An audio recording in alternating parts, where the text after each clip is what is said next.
Bien, hermanos, vamos a dar gracias al Señor hoy día también porque está con nosotros Sara Rose Mosquera Justiniano. Gloria al Señor por la bebé, está congregándose también hoy día. Ex Abigail, pensamos que iba a ser Abigail, pero no fue Abigail, fue Sara Rose finalmente. Así que Dios la bendiga y la guarde también de todo mal, de toda enfermedad. Vamos a abrir nuestras Biblias en el libro de Ruth. Ruth capítulo 2, seguimos con la serie de Ruth.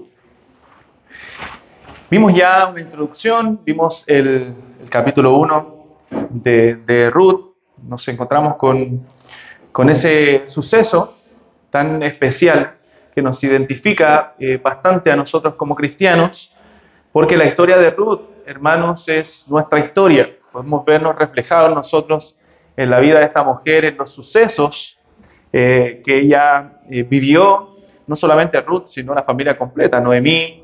Vemos la triste partida, ¿cierto?, de Malón, Kelión, de Limelec, que murieron los varones del hogar y quedaron estas mujeres desamparadas, quedaron solas, quedaron desvalidas, entonces con una necesidad apremiante de recursos, de alimentarse, de un hogar. Entonces podemos ver aquí en la vida de Ruth, en la vida de Noemí, cosas que nos acontecen a nosotros en la vida también. También sufrimos, también tenemos pérdidas, también tenemos a veces necesidades, tenemos dolor en la vida. Entonces es parte de nuestra historia también. Pero si bien podemos ver acontecimientos que nos suceden a nosotros también, podemos ver en este libro la providencia del Señor, cómo Él en su divina providencia está trabajando en la vida de las personas y está trabajando también en nuestras vidas.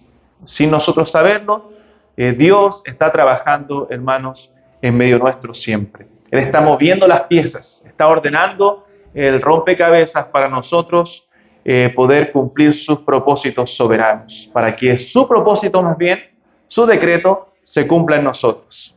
Como dijo el salmista, su propósito se cumplirá en mí. O sea, lo que Dios ha establecido ya está escrito en su libro. Dijo el salmista, mi embrión vieron tus ojos y en tu libro estaban escritas todas aquellas cosas que fueron luego formadas sin faltar una de ellas. Entonces, Ruth es nuestra historia. Yo quisiera, antes de Ruth, leer un pasaje en un salmo solamente. Creo que lo leí en el primer estudio de Ruth, en el Salmo 104, que es el Salmo de la providencia de Dios, que nos habla de cómo Dios ordena todas las cosas, cómo Dios cuida su creación, cómo Dios sostiene todas las cosas. Dentro de estos movimientos filosóficos tenemos una cosmovisión, una creencia deísta, que nos habla de un Dios que creó todas las cosas, ¿cierto?, pero que no se relaciona con su creación. Pero no es el Dios que nosotros vemos en la Biblia. El Dios que nosotros vemos en la Biblia es inmanente a su creación. Él sí se relaciona con la creación y no solamente se relaciona, sino que Él sostiene su creación, sostiene todas las cosas. Dice la Biblia que Él creó todas las cosas, hablando de Jesucristo, y todas las cosas en Él subsisten. Él sostiene todo. Dice el Salmo 104, verso 9, usted léalo completo en casa porque es precioso el Salmo 104, pero por tiempo vamos a leer solo algunos versículos. Verso 9 dice, verso 7, a ver, verso 5, es difícil no leer todo. Dice, verso 5, Él fundó la tierra sobre sus cimientos, no será jamás removida. Con el abismo como con vestido las cubriste, sobre los montes estaban las aguas, a tu reprensión huyeron, al sonido de tu trueno se apresuraron, subieron los montes, descendieron los valles al lugar que tú les fundaste. ¿Se da cuenta que Dios es el creador, el sostenedor de todas las cosas? ¿En qué versículo quedé? 8. Verso 9. Le pusiste término, el cual no traspasarán, ni volverán a cubrir la tierra. Tú eres el que envía las fuentes por los arroyos. ¿Quién es el que envía las fuentes de agua por los arroyos? Dios. Van entre los montes, dan de beber a todas las bestias del campo. O sea, las bestias no se alimentan o no beben agua por casualidad, sino que Dios está sosteniendo su creación. Verso 11, mitigan su sed los asnos monteses, a sus orillas habitan las aves de los cielos, cantan entre las ramas. Él riega los montes desde sus aposentos, del fruto de sus obras se sacia la tierra. Él hace producir el heno para las bestias y la hierba para el servicio del hombre, sacando el pan de la tierra. Y el vino que alegra el corazón del hombre, el aceite que hace brillar el rostro y el pan que sustenta la vida del hombre. Se llenan de savia los árboles de Jehová, los cedros del Líbano que él plantó. Allí anidan las aves, en las hayas hace su casa la cigüeña, los montes altos para las cabras monteses, las peñas madrigueras para los conejos. Hizo la luna para los tiempos, el sol conoce su ocaso. Pones las tinieblas y es la noche. En ella corretean todas las bestias de la selva, los leoncillos rugen tras la presa y para buscar de Dios su comida. Sale el sol, se recogen y se echan en sus cuevas, sale el hombre a su labor y a su labranza hasta la tarde. Cuán innumerables son tus obras, oh Jehová. Hiciste todas ellas con sabiduría. La tierra está llena de tus beneficios. He allí el grande y el anchuroso mar, en donde se mueven seres innumerables, seres pequeños y grandes. Allí andan las naves, allí este leviatán que hiciste para que jugase en él. Todos ellos esperan en ti para que les des su comida a su tiempo. Les das, recogen, abres tu mano, se sacian de bien. Escondes tu rostro, se turban, les quitas el hálito, dejan de ser y vuelven al polvo. Envías tu espíritu, son creados y renuevas la faz de la tierra. Sea la gloria de Jehová para siempre. Alégrese Jehová en sus obras. Él mira la tierra y ella tiembla, toca los montes y humean. A Jehová cantaré en mi vida, a mi Dios cantaré salmos mientras viva. Y así lo leí casi entero, pero usted puede leerlo completo en casa y meditar en este precioso salmo que nos habla de cómo Dios sostiene todas las cosas. Hermanos, nada es casualidad en esta vida. Nada es casualidad. Todo es la mano de Dios obrando. Todo es la mano de Dios trabajando en nosotros. Es por eso que debemos pensar cada vez que acontecen situaciones en nuestra vida que Dios está en medio de ellas. Dios no nos ha desamparado. Dios está ahí obrando, trabajando, y era así también en la vida de estas mujeres, Ruth y Noemí. Para nosotros poder entender mejor el libro de Ruth, debemos recordar aspectos de la ley. Algunos aspectos de la ley mosaica, de la ley ceremonial, civil, que Dios le había dado al pueblo de Israel. Y dentro de estos aspectos de la ley, nosotros tenemos la ley del levirato, ¿cierto? No sé si han escuchado hablar, o creo que lo mencioné en la primera enseñanza, la ley del levirato, que está en la Biblia, en el libro de Deuteronomio, capítulo 25. La ley del levirato, la palabra levir quiere decir cuñado en latín, si no me equivoco. Entonces, cuando nosotros hablamos de la ley del levirato, o aquel que se casa con el cuñado, es aquella ley que protegía, ¿cierto?, a las viudas dentro de Israel, dentro de la nación. Dios se ocupaba de las viudas, de los necesitados. Entonces Dios pone esta ley para que cuando el hombre, como en este caso, muriere dentro de la familia, ellos pudieran conservar su tierra, pudiese conservar su posesión, pero también poder tener descendientes que heredaran, ¿cierto?, las posesiones del difunto. Entonces, cuando el hombre moría dentro de la familia, la mujer debía quedarse dentro de la familia y un hermano del difunto levantaba descendencia para su hermano. Eso es lo que se conoce como la ley del levirato. Y eso es lo que vemos en el libro de Ruth. Si nosotros no entendemos esa ley bíblica, entonces no vamos a entender, ¿cierto?, el libro de Ruth y por qué Booz es un pariente redentor. Ahora, si no había un hermano, como en este caso, era el pariente más cercano. Por eso vemos aquí dos parientes de la familia de Elimelech, que era Booz, que era un pariente un poquito más lejano, y otro que no se menciona el nombre, solamente se llama fulano, que no aceptó ser el pariente redentor. Entonces, eso era lo que era la ley del levirato. Leamos entonces capítulo 2 de Ruth, hermanos.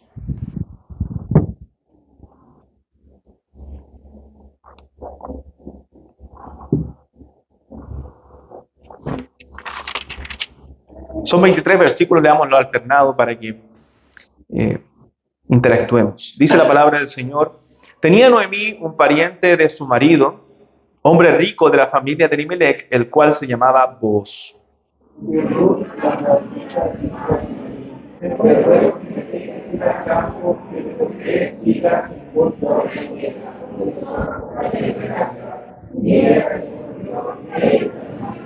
Fue pues, y llegando, espigó en el campo en pos de los segadores, y aconteció que aquella parte del campo era de Booz, el cual era de la familia de Elimelech.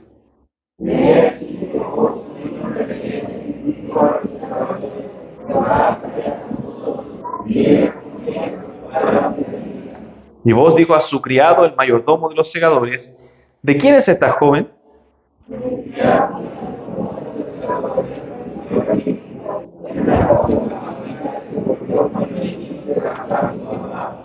Y ha dicho: te ruego que me dejes recoger y juntar tras los segadores entre las gavillas. Entró pues y está desde por la mañana hasta ahora sin descansar ni aún por un momento.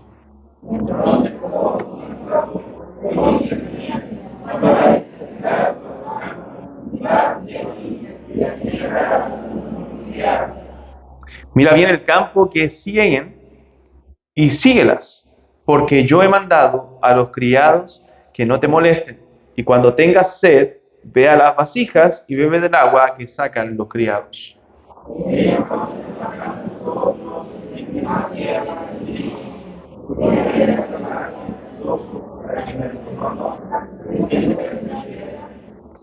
Y respondiendo Booz le dijo: he sabido todo lo que has hecho con tu suegra después de la muerte de tu marido, y que dejando a tu padre y a tu madre y la tierra donde naciste, has venido a un pueblo que no conociste antes.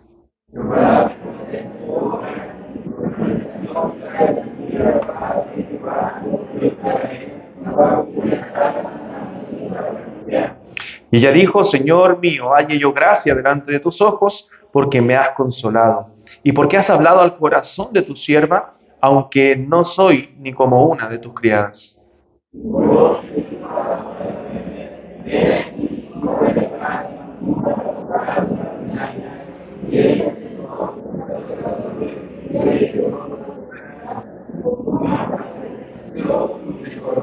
Luego se levantó para espigar, y Booz mandó a sus criados, diciendo: que recoja también espigas entre las gavillas, y no la avergoncéis.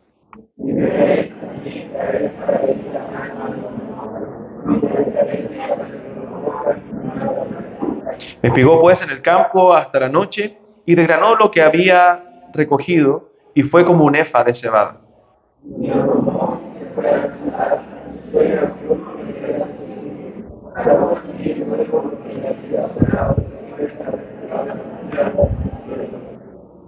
Un efa, para que sepan más o menos, calculándolo en kilos, de 18 a 20 kilos. Y le dijo su suegra, es 19, ¿verdad? Y le dijo su suegra: ¿dónde has espigado hoy? ¿Y dónde has trabajado? Bendito sea el que te ha reconocido. Y contó ella a su suegra con quién había trabajado, y dijo el nombre del varón con quien hoy he trabajado es Booz.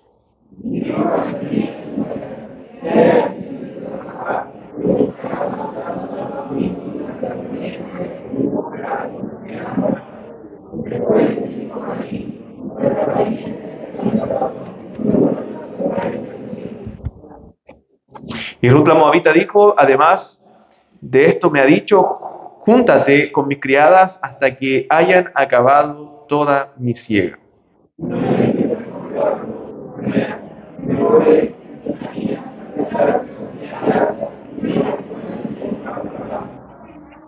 Estuvo pues junto con las criadas de Booz, espigando hasta que se acabó la siega de la cebada y la del trigo, y vivía con su suegra. Oremos.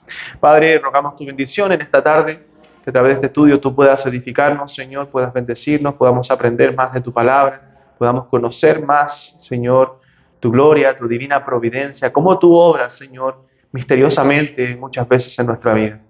Damos gracias por tu palabra, Señor, que es perfecta, que es santa. Y pedimos, Señor, que nos ayudes a abrir nuestro corazón, Padre, para aprender, para conocerte y para cambiar lo deficiente en nuestra vida. En el nombre de Jesús.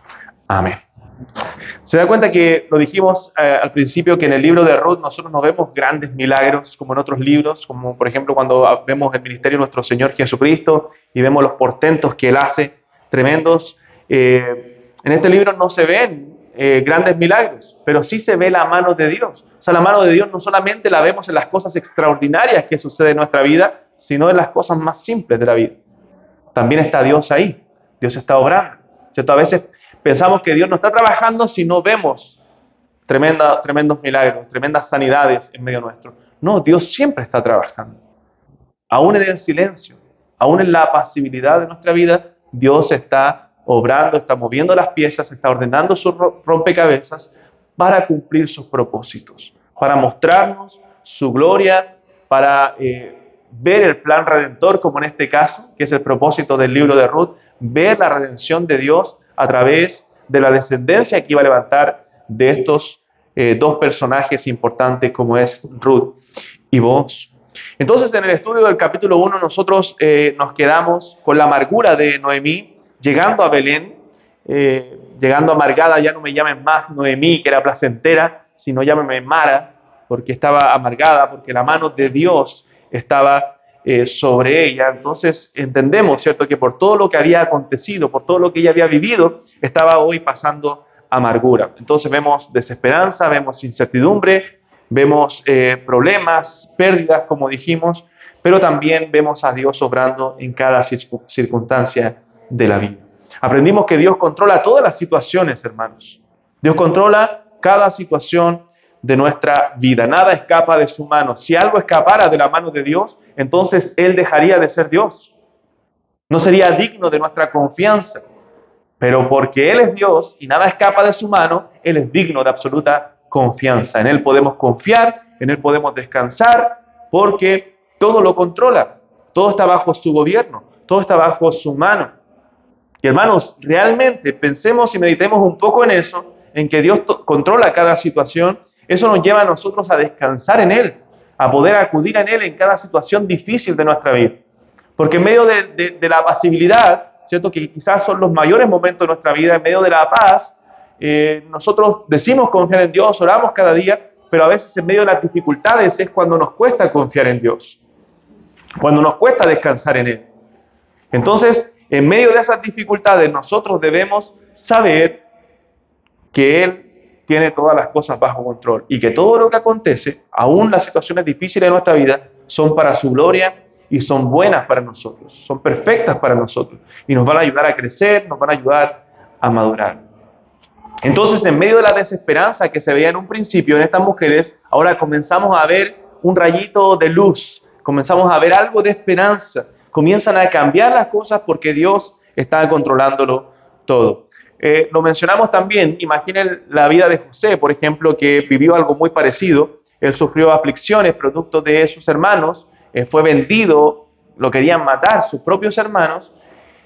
Imagínense si José hubiera perdido toda la esperanza, si José no hubiera confiado en Dios en esos momentos, si José no hubiera puesto su fe plenamente en aquel que todo lo gobierna, hermanos, hubiera entrado en una depresión terrible, hubiera quizás querido quitarse la vida, no le hubiera encontrado sentido a su vida, pero él sabía que Dios estaba obrando. Y aún lo demuestra cuando él se da a conocer a sus hermanos y dice: Dios encaminó todas estas cosas para bien, para preservar vida a mucho pueblo. Hermanos, a veces los caminos del Señor son misteriosos. En un canto antiguo que dice: sendas Dios hará donde piensas que no hay. Dios hace caminos donde nosotros no pensamos muchas veces. Entonces Dios lo está controlando todo. En el verso 1 al 3 vemos a esta mujer Ruth, que es esta trabajadora, diligente, esta espigadora, que está ahí laborando por la situación difícil que estaban viviendo. Dice: tenía Noemí un pariente de su marido, hombre rico de la familia de Elimelech, el cual se llamaba Booz. Y Ruth la moabita dijo a Noemí: te ruego que me dejes ir al campo y recogeré espigas en pos de aquel a cuyos ojos hallare gracia. Y ella respondió, ve, hija mía. Fue pues, llegando, espigó en el campo, en pos de los segadores, y aconteció que aquella parte del campo era de Booz, el cual era de la familia de Elimelech. Entonces ella comenzó a trabajar en un campo que vio por ahí. Los campos en la antigüedad no tenían cercos, quizás como ahora. La gente podía entrar, de hecho, por la ley que Dios había establecido en Israel, ellos podían entrar y comer de su fruto. Aunque no fuera su campo, ellos podían ir, sacar algo de fruto, comer. No podían llevarse nada, pero les era permitido saciar su hambre en los campos. Eran abiertos. Entonces, no tenían divisiones un campo de otro y comienza Ruth a buscar un campo y llega a ese y justamente, ¿cierto? Nos dice el escritor ahí del libro que era de Booz y que este hombre era de la familia de Elimelech. Entonces eso es un dato importante, estamos recibiendo datos importantes del autor aquí en la historia. A pesar de que ella fue a buscar alimento, Noemí no sabía dónde Ruth había ido, no le dijo anda a tal lugar, anda un pariente para que nos redima, no lo sabía, pero este encuentro que iba a acontecer ahora, que iba a suceder, donde Ruth se iba a encontrar con Booz, es un encuentro que iba a cambiar para siempre la historia. No solamente la historia de sus vidas, sino la historia de la humanidad. Porque de ahí viene nuestro Señor Jesucristo, de esa unión, de esa descendencia. Imagínense, hermano. Se da cuenta que el rompecabezas, ¿cierto?, es más amplio de lo que nosotros pensamos, que dentro de esta historia estamos incluidos nosotros también y nuestra salvación. Porque de la unión iban a ser un hijo del cual iba a venir nuestro Señor Jesucristo. Por eso dice la palabra que los pensamientos del Señor no son como nuestros pensamientos. Nosotros vemos todos los acontecimientos de manera limitada, ¿cierto? Nosotros y los cercanos. Pero el plan de Dios es más amplio que nosotros. Es mucho más amplio. Abarca a más personas, abarca a la humanidad muchas veces, como en este caso. Abarca la redención del hombre, como en este caso. Entonces, en medio de esta situación de necesidad de la familia, ¿qué estaba a favor de estas mujeres? Bueno, la ley de Dios. La ley de Dios en Israel. Una cultura, ¿cierto?, basada en la palabra de Dios. Una cultura que tenía principios cristianos, que debían aplicarse, leyes civiles que Dios había dado al pueblo. Yo les envié un escrito el otro día a través del grupo de WhatsApp acerca de Levítico, pero que aplica a toda la ley del Antiguo Testamento. Dios había dado 10 mandamientos al pueblo, ¿cierto? 10 mandamientos que se resumen en 2. Vemos que los 4 primeros tienen que ver con amar a Dios con todo el corazón. Los siguientes 6 tienen que ver con amar al prójimo como nosotros mismos. Y usted se da cuenta, los primeros 4, amarás al Señor tu Dios, ¿cierto? No tendrás Dios ajenos, perdón, delante de mí, no tomarás el nombre del Señor en vano, acuérdate del día de reposo y no te inclinarás a las imágenes, ¿cierto? Los primeros 4 tienen que ver justamente con Dios, con mi relación con Dios. Por eso es amarás al Señor tu Dios con todo tu corazón. Y los siguientes 6, honra a tu padre y a tu madre, no adulterarás, tienen que ver con el prójimo, con lo que yo hago con mi prójimo. Por eso amarás al Señor, amarás a tu prójimo como a ti mismo. Entonces, Dios le da esa ley y ahora le dice al pueblo, ¿cómo regimos que esta ley se cumpla? Bueno, a través de leyes ceremoniales que tenían que ver con la adoración a Dios, para que el pueblo amara a Dios con todo su corazón, las leyes que tenían que ver con el templo, con la adoración, con los sacrificios, y leyes civiles que tenían que ver cómo se iba a regir, cómo iba a funcionar esta nación para que el prójimo, ¿cierto?, se amara. Por ejemplo, un hijo contumaz y rebelde era apedreado, era una ley, ¿cierto? ¿Con qué tenía que ver esa ley? Bueno, con el quinto mandamiento. Honra a tu padre y a tu madre. Así, de esa forma, se iba a cumplir el quinto mandamiento. ¿Se da cuenta? Por eso fueron dadas las leyes. Entonces, estas leyes que regían al pueblo de Israel beneficiaban también al pobre, o protegían más bien al pobre, a la viuda, al huérfano, a aquellos que estaban desvalidos. O sea, los desvalidos estaban protegidos por la ley de Dios, por las leyes que Dios había establecido. Entonces era una cultura basada en la palabra de Dios. Por ejemplo, mire, vamos a Levítico. Levítico, capítulo 19.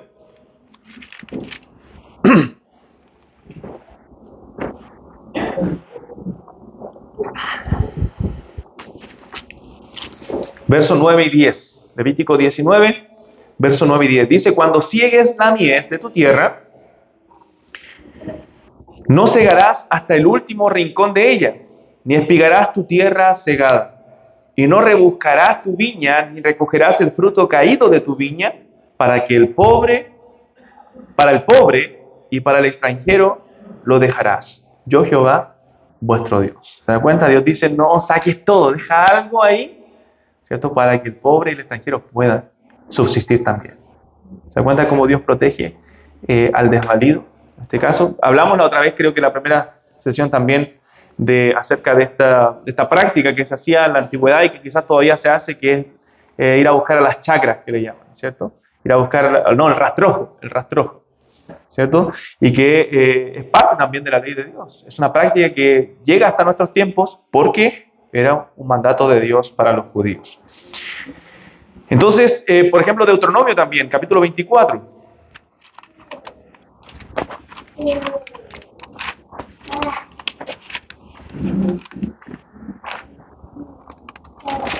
Deuteronomio capítulo 24, verso 19. Dice, cuando ciegues tu mies en tu campo y olvides alguna gavilla en el campo, no volverás para recogerla. Será para el extranjero, para el huérfano y para la viuda, para que te bendiga Jehová tu Dios en toda obra de tus manos.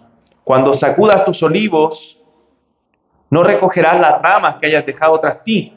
Serán para el extranjero, para el huérfano y para la viuda. Cuando vendimies tu viña, no rebuscarás tras de ti. Será para el extranjero, para el huérfano y para la viuda. Y acuérdate que fuiste siervo en tierra de Egipto, por tanto yo te mando que hagas esto.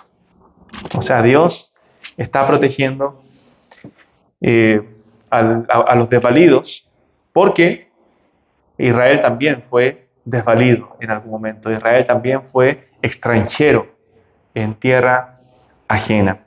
Entonces, Dios en su ley protegía a los desvalidos. Dios es Dios de huérfanos, dice la Biblia, Dios de las viudas. ¿Por qué? Porque eran personas pobres que no tenían a nadie. Niños que no tenían a sus padres, mujeres que no tenían a sus esposos que pudieran velar por ellas, extranjeros que venían de otros lugares buscando quizás alimentos, buscando una mejor vida. Entonces el pueblo tenía que mostrar ese amor, tenía que mostrar al Dios de Israel. ¿Qué pasaba? Al principio el plan de Dios era que las naciones pudieran conocer al Dios de Israel, que las naciones pudieran pasar, por eso Israel estaba en un lugar estratégico, para que las naciones pudieran pasar por ahí y ver la gloria de Dios, ver la magnificencia del poder de Dios, ver el amor de Dios. Pero Israel no cumplió ese propósito. Más bien, ¿cierto? Hizo todo lo contrario, se alejó de Dios. Ahora es al revés. Ahora Dios nos llama a que la gente venga aquí dentro simplemente y conozca al Dios. Nos manda a nosotros a ir a que conozcan a nuestro Dios, a predicar el Evangelio, a hablar de Cristo, a comunicar las verdades de aquel que nos llamó de las tinieblas a su luz admirable. Entonces, Ruth era pobre, cumple estas tres características, ¿cierto? Era pobre, era viuda y era extranjera, era de un pueblo pagano. Entonces estaba en una condición muy difícil, pero la cultura teocrática de Israel les favorecía en este caso a Noemí y a Ruth, porque Dios se acuerda de los desvalidos. Entonces ella podía recoger espigas y podía recoger para su sustento e incluso vender si le sobraba algo. Entonces recogió a tal punto, fue tanta la bondad de Dios que llegó a recoger 18, 20 kilos de este grano. Entonces, hermanos, imagínense, pongámonos en un mundo idílico. Sabemos que eso ocurrirá en el cielo, pero si las naciones fueran gobernadas por los principios de Dios, ¿cuánta bendición haría? No habría pobres, no habría necesitados. ¿Por qué? Porque la gente, ¿cierto?, se preocuparía del desvalido, pero también la gente tendría una buena cultura de trabajo. Serían trabajadores, esforzados. Por lo tanto, habría producción. Entonces, hermanos, se pueden aplicar también los principios bíblicos en los países. En nuestro país, lamentablemente, no hay una cultura fundamentada en la palabra de Dios. Por ejemplo, los países que fueron influenciados por la Reforma Protestante del siglo XVI, todos estos países como Bélgica, Holanda, Alemania, fueron países prósperos porque los principios de la palabra de Dios se aplicaron. Hermanos, porque El cristianismo no es solamente encerrarse en un templo, aunque este es un mandato de Dios, de adorar a Dios, pero no solamente debemos verlo como la vida de adoración de cantar cantos y escuchar una predicación. La vida cristiana es mucho más que eso. La vida cristiana abarca todas las áreas de la vida. La vida cristiana o la palabra de Dios puede impactar una economía de un país, puede impactar una sociedad completa, la política, las artes. Lamentablemente hoy día todas esas cosas, por nuestra mala cosmovisión, ¿cierto? Y a veces el legalismo dentro de las iglesias, hemos entregado todas esas cosas al mundo. Por eso la política es corrupta, por eso no valoramos las artes, por eso no valoramos la creación, por eso no valoramos muchas cosas hoy que están fuera en el mundo. Pero si el cristianismo, ¿cierto?, llegara a impactar esas áreas también, tendríamos un mundo diferente.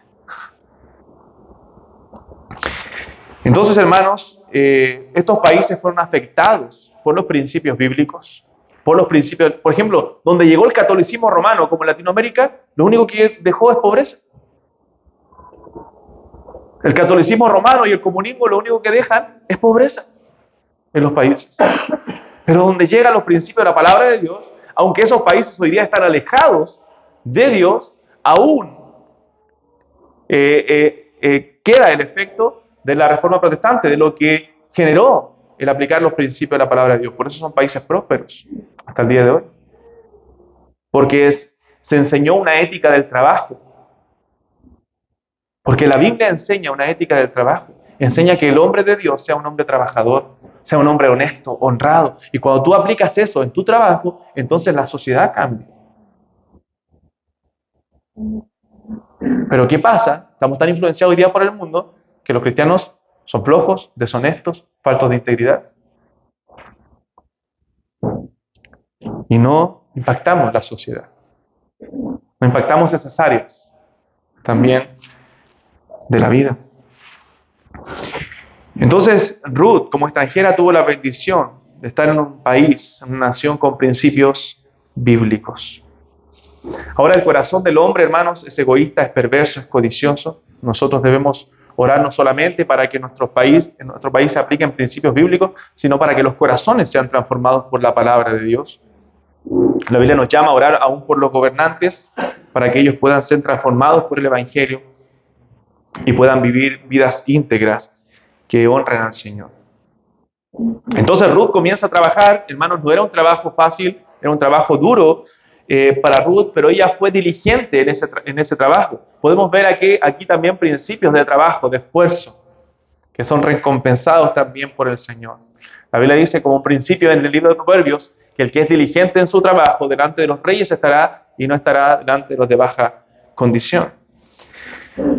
Entonces, la ley la protegía, pero ella debía salir a trabajar, salir a buscar el alimento porque estaban desamparadas, estaban desvalidas. Pero, ¿qué pasó? Dios estaba obrando en todo esto. Dios estaba trabajando, no olvidemos eso. Dios estaba guiando los pasos de Ruth al campo de Booz. No cualquier campo a buscar espigas, sino al campo de este hombre porque tenía un plan, y un plan eterno, un plan que iba a afectar a toda la humanidad de aquí en adelante. Verso 7 del capítulo 2. Dice, y ha dicho, te ruego que me dejes recoger, hablando de Ruth, y juntar tras los segadores entre las gavillas. Entró pues, y está desde por la mañana hasta ahora sin descansar ni aún por un momento.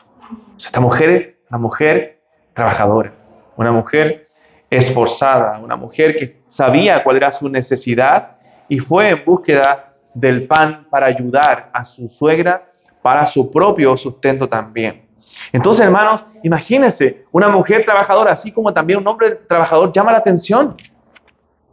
Ella llamó la atención, mira, todos estaban impresionados de por qué ella había trabajado todo el rato, sin parar, a pesar de que ya habían sabido un poco su historia, habían visto su diligencia.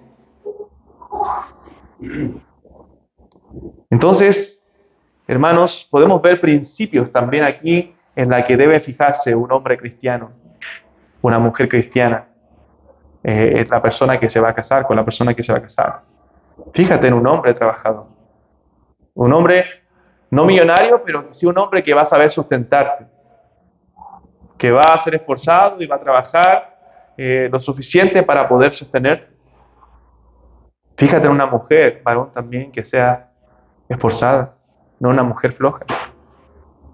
Porque eso es triste en un hogar. Eso causa problemas en un hogar. Entonces vos se fijó en una mujer virtuosa, en una mujer trabajadora, en una mujer que amaba a su suegra, una mujer diligente, una mujer que no solamente estaba pendiente de verse bien, sino también de servir a otros, de servir a su suegra, de servir a Dios en su rol, en lo que Dios le había encomendado. Dice 1 de Pedro capítulo 3, versículos 3 y 4, vuestro atavío, hablando de las mujeres, no sea el externo de peinados ostentosos, de adornos de oro, de vestidos lujosos, sino el interno, el del corazón, en el incorruptible ornato de un espíritu afable y apacible, que es de grande estima delante de Dios. O sea, el Señor le dice a la mujer que no solamente debe fijarse de lo externo, que sí es importante, la mujer debe procurar ser femenina, verse bien, pero lo más importante es lo interior, es lo del corazón. Ese es el ornato, el adorno de un espíritu afable y apacible que es de grande estima delante de Dios. Y en eso debe trabajar una mujer, en su carácter. Así como el hombre es llamado a trabajar en su carácter, a mostrar carácter en su vida, a mostrar virtudes de un cristiano, también la mujer debe trabajar en su vida, en su carácter y mostrar ser una mujer piadosa, una mujer de Dios. Hermana mía, ¿eres una mujer piadosa? ¿Estás trabajando para ser una mujer piadosa? ¿Cómo puedes saber que eres una mujer piadosa? Bueno, primero que todo, amas a Dios, amas su palabra, y luego estás trabajando en las virtudes cristianas que deben desarrollarse en ti: amor, paciencia, bondad, un espíritu afable y apacible que te ayuda a tu esposo, que es de bendición en tu hogar. O una mujer iracunda, enojona, que lo único que hace es pelear, que está ahí constantemente, como decimos en buen chileno, como pulga en la oreja del esposo y molestando y haz esto y esto y esto. Y finalmente el hombre ahí acongojado, sufriendo. No, debe desarrollar virtudes cristianas. Virtudes cristianas que te hagan una mujer piadosa, una mujer de Dios. Los hombres también, pero en este caso la mujer es el ejemplo de Ruth. Entonces lo que ella hizo con su suegra, note, lo que ella hizo con su suegra, las bondades que ella realizó, le dijo a Booz qué tipo de mujer era ella. Su diligencia en el trabajo le dijo a todos los hombres y a Booz qué tipo de mujer era ella.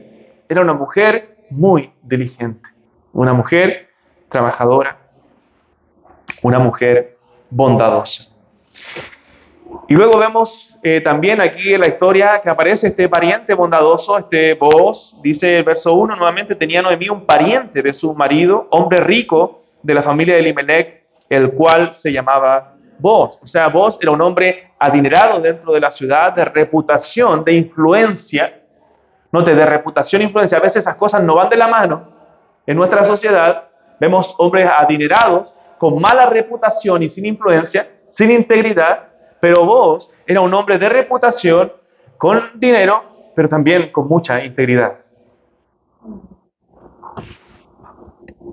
Y eso debe enseñarnos algo también, que el cristiano siempre debe mantener su integridad. Camina en su integridad el justo, dice la Biblia. Sus hijos son dichosos después de él.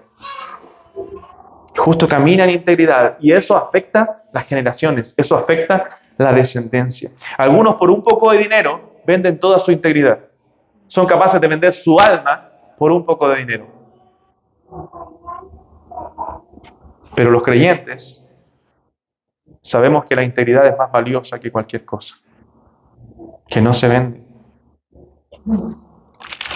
Versículo 3 al 7, bueno, nos habla de que llegó ella a los campos de Booz y Booz vio en ella las virtudes de una mujer piadosa. Y aquí la historia da un giro enorme. El pesimismo del capítulo 1, la tristeza, la amargura del capítulo 1 comienza a diluirse y comienza a llegar algo de esperanza.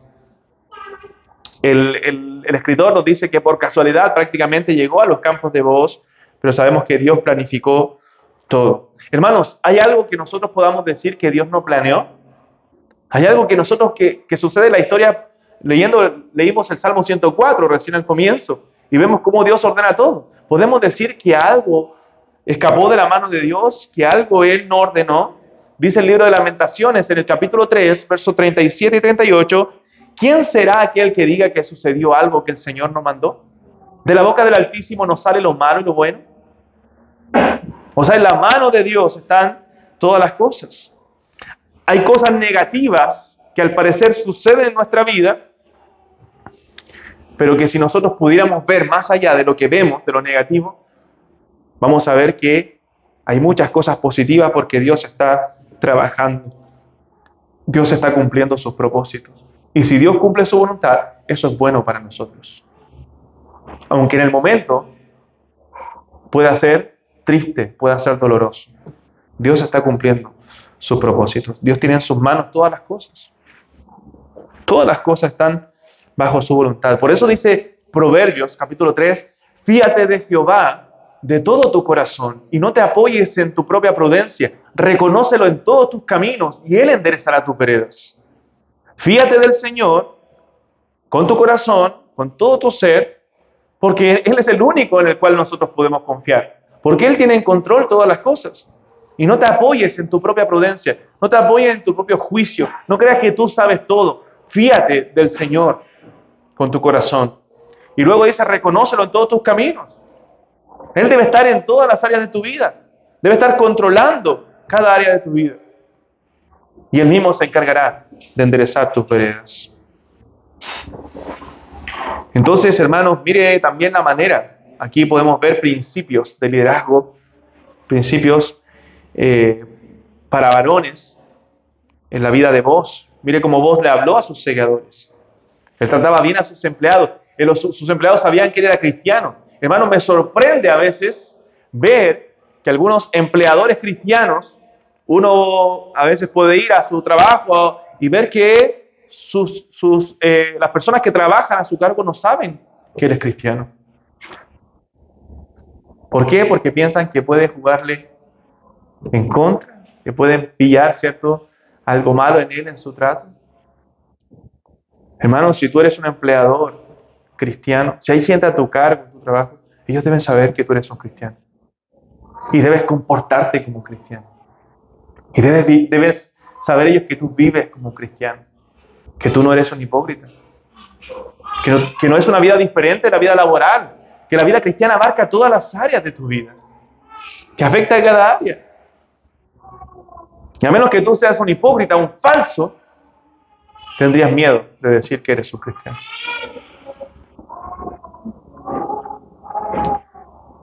Boaz nombraba a Dios entre sus trabajadores, porque era un hombre piadoso. Era un hombre íntegro. Hoy en el mundo no se ve eso, ¿cierto? El jefe mira en menos al empleador, lo trata arrogantemente a sus empleados. Pero si tú eres un cristiano, tú no debes ser así. La Biblia regula eso, ¿cierto? Tanto de los amos y esclavos que había en ese tiempo. A la iglesia llegaban tanto esclavos como amos. Entonces, le dice a los amos que deben tratar bien a sus criados. Por ejemplo, el caso de Filemón, le dice, ya no le veas como un esclavo, sino como un hermano en Cristo. Aquí no es esclavo y amo, es hermano en Cristo. Y le dice a los criados también, tú no sirvas al ojo. Haz las cosas como para el Señor y no para los hombres. Debes servir al Señor trabajando. Hermanos, en el área laboral nosotros también honramos a Dios. Tú debes trabajar no simplemente para recibir un salario a fin de mes, tú debes trabajar para la gloria de Dios. Para que Dios sea honrado, porque Dios te ha dotado con talentos también. Dios te ha dotado con virtudes que tú puedes ejercer también en tu área laboral. Con capacidades que tú tienes de parte de Dios y que pueden ser de bendición dentro del área laboral. Entonces, úsalas para la gloria de Dios. Vive en esa área para la gloria de Dios. Entonces, tú no vas a sentir esa disociación entre el domingo y el lunes. El domingo es el día de adoración, santo, de servicio, y el lunes otra vez a mi vida. No. El lunes yo sigo glorificando a Dios. ¿Cómo ahora? En el mundo, afuera, en lo que hago, en mi trabajo, en mi familia, en los deportes, la entretención, en todo glorifico a Dios. En todo soy un cristiano. Entonces no vamos a sentir ese peso, ¿cierto? De querer solamente el domingo y que sea eterno el domingo, ¿cierto? Y el lunes volver a nuestra vida y que sea diferente, que yo ya no esté gozoso, que ya no ande como con una actitud cristiana. No, todos los días glorifico a Dios. El domingo es especial, es un pedacito del cielo, es un día de adoración en conjunto, es el día del Señor. Pero el lunes, martes, miércoles, jueves, viernes, sábado seguimos sirviendo al Señor. Seguimos honrando a Dios en todo lo que hacemos. Entonces, haz las cosas, dice la Biblia, como para el Señor y no para los hombres. Entonces, vos eras un hombre temeroso de Dios, un hombre con virtudes, un hombre de Dios. Y en ese tipo de hombres también deben fijarse las jovencitas cristianas. Versos 8 y 9. Dice, entonces vos dijo a Ruth, oye, hija mía, no vayas a espigar a otro campo, ni pases de aquí. Y aquí estarás junto a mis criadas.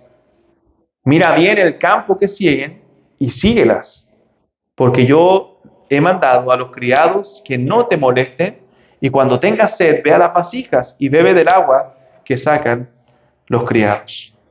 O sea, le permitió ir a Ruth con sus empleados, que recogiera más y de lo mejor, y la protegió, diciendo, no la molesten, déjenla trabajar, déjenla sacar para su sustento. Verso 10, ella entonces, bajando su rostro, se inclinó a tierra y dijo, ¿por qué he hallado gracia en tus ojos para que me reconozcas siendo yo extranjera?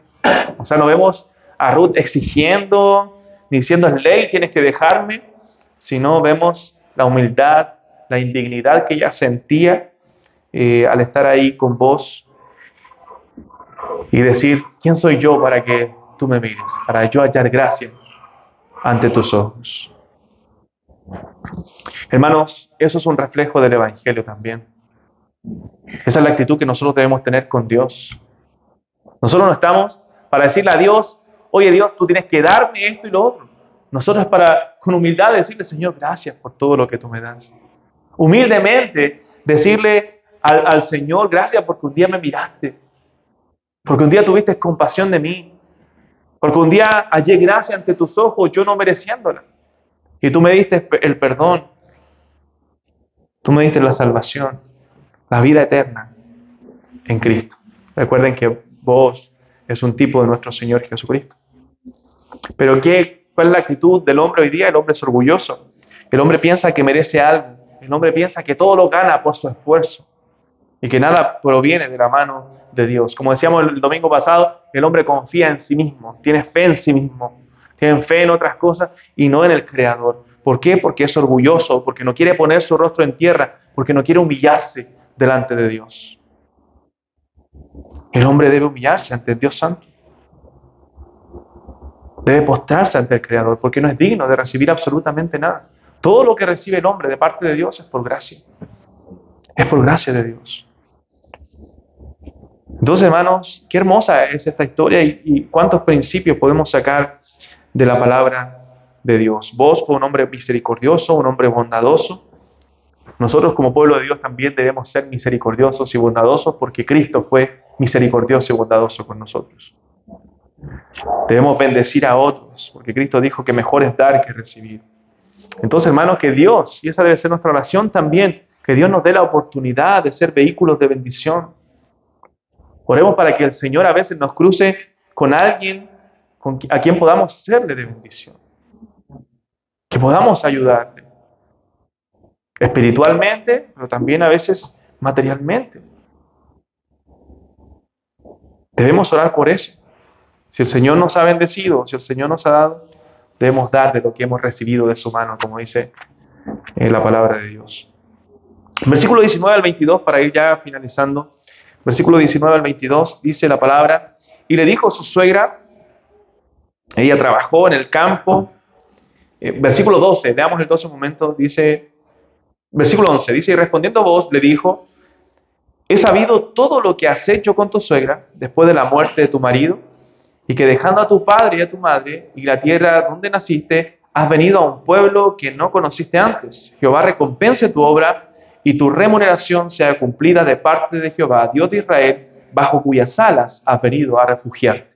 O sea, él reconoce la fe de Ruth y sabe que ella se vino a refugiar bajo las alas del Dios de Israel, del Dios del pacto, del Dios verdadero. Y reconoce también la bondad que había hecho con su suegra. Verso 19. Dice, y le dijo su suegra, ¿a dónde has espigado hoy? ¿Y dónde has trabajado? Bendito sea el que te ha reconocido. Y contó ella a su suegra con quien había trabajado, y dijo el nombre del varón con quien hoy he trabajado es Booz. Y dijo Noemí a su nuera, sea él bendito de Jehová, pues que no ha rehusado a los vivos la benevolencia que tuvo para con los que han muerto. Después le dijo Noemí, y vino luz a su vida, nuestro pariente es aquel varón y uno de los que puede redimirnos. Y Ruth la Moabita dijo, además de esto, me ha dicho, júntate con mis criadas hasta que haya acabado toda mi siega. Y Noemí respondió a Ruth, su nuera, mejor es, hija mía, que salgas con sus criadas y que no te encuentres en otro campo. Entonces, después de la desesperanza, todo eso ahora se disipa. Cobra ánimo, Noemí se da cuenta de que Dios estaba obrando. Yo imagino, estoy suponiendo aquí, que Ruth llega a contarle a Noemí todo lo que había acontecido. Y Noemí dice, wow, este es Dios, esto no puede ser otro que Dios. Dios está trabajando, me está contando la historia, le ha dado alimento, le ha dado sustento para que traiga al hogar. Pero ese hombre es vos, nuestro pariente, y el que puede redimirnos. El que puede cumplir esta ley del levirato, el que puede traernos esperanza nuevamente, el que puede traernos salvación y que no perdamos nuestra parte en la tierra, en Israel, y que no Malón, esposo de Ruth, no tenga descendencia. Entonces imagino a Noemí reviviendo después de esto, reviviendo y entendiendo un poquito más la situación, lo que Dios estaba haciendo. No sé si ustedes recuerdan, pero cuando Jacob pierde a su hijo, a José, uno de sus hijos amados, ¿cierto? José y Benjamín eran hijos de su esposa. Y José amaba, Jacob amaba a José. Le había hecho una túnica de diversos colores. Y cuando lo pierde, se entristece en su corazón y dice, voy a encender mis canas con dolor al Seol. O sea, voy a ir a la muerte con mucho dolor. Y él quedó muy triste. Quizás en un estado muy deprimido, quizás de depresión por muchos años. Recuerden que José era muy joven cuando fue vendido y décadas después se volvió a reencontrar con su padre. Pero dice que cuando sus hermanos vuelven de la tierra de Egipto a contarle a José que José vivía, que José era gobernador de Egipto, dice que su espíritu revivió. Dice la Biblia, su espíritu revivió en ese momento. O sea, su espíritu estuvo aconjado, triste por muchos años, pero cuando se enteró de que su hijo amado vivía, volvió a la vida. Algo así, me imagino que algo muy parecido le pasó a Noemí. Ruth al parecer no entendía eso que estaba aconteciendo, lo de Booz, pero en el capítulo siguiente, en el capítulo 3, la próxima semana, veremos cómo Noemí comienza a idear el plan para que sean redimidas por este pariente redentor. Ahora con esperanza, ahora con mayor gozo. Hay un pariente redentor, hermanos, y es hermoso cuando Dios nos concede esperanza cuando no la teníamos. Nosotros un día no teníamos esperanza, pero Dios nos dio esperanza en Cristo. Hay mucha gente sin esperanza hoy día. Mucha gente que puede tener mucho, incluso posesiones, pero sin esperanza, sin Cristo. Entonces necesitan esperanza, necesitan escuchar el Evangelio. Lo que Ruth le contó a Noemí era Dios obrando en sus vidas. Era una primicia, era algo tremendo. Dios está obrando en nuestras vidas. Y ahí se introduce ahora el concepto de redención en el libro, que es importante, como le decía, la ley del levirato. Y ese concepto de redención aparece en toda la Biblia. Cristo es nuestro redentor. Entonces, este concepto es vital aquí en el libro y en la palabra de Dios. Entonces, hay muchas lecciones que podemos sacar de este capítulo. Generosidad, tipo de relación entre pobres y ricos, ejemplo de trabajo en la vida de Ruth, lección de gratitud en Ruth, ejemplo de paciencia, ejemplo de masculinidad, de feminidad en este libro. Podemos aprender muchas cosas, muchos principios, pero lo más grande que nosotros podemos aprender es que nosotros tenemos un Redentor infinitamente mayor que vos, un Redentor mucho más grande que el que podía redimir a estas mujeres. Y ese gran Redentor es nuestro Señor Jesucristo. Ese gran Redentor es nuestro Salvador. Él es el que nos puede salvar. Él es el que nos puede redimir. Él es el que te puede dar salvación si tú no la tienes. Él es el único que puede darte vida eterna, que te puede dar esperanza cuando no hay esperanza, que puede dar vida a tu corazón muerto en delitos y pecados. Por eso que debes acudir a Cristo. Por eso que Cristo lo es todo para nosotros los creyentes. Estamos completos en Él y no somos nada sin Él. Porque Él es nuestro Señor, nuestro pariente redentor, nuestro mayor y gran voz, aquel que puede redimirnos. El Señor nos ayude a seguir estudiando este libro y a ver este panorama de redención y aplicarlo a nuestras vidas. Oremos. Padre, agradecemos este tiempo de estudio en tu palabra. Gracias por este hermoso libro que tú nos das, Señor, que nos da enseñanzas, que quizás no vemos grandes milagros, Señor, pero sí vemos tu mano obrando. Y vemos el gran milagro de la salvación, de la redención, Padre, ejemplificado, tipificado, Señor, en este libro. Queremos alabarte, Señor, darte gracias por tu gran amor, tu gran bondad, y pedir, Señor, que tú nos bendigas y nos permitas seguir aprendiendo cada día, aprendiendo de tu palabra, aprendiendo de los principios que tú nos dejas en ella. Haz de esta iglesia una iglesia que crea en ti, que confía en ti, que vea tu mano soberana en cada situación de la vida.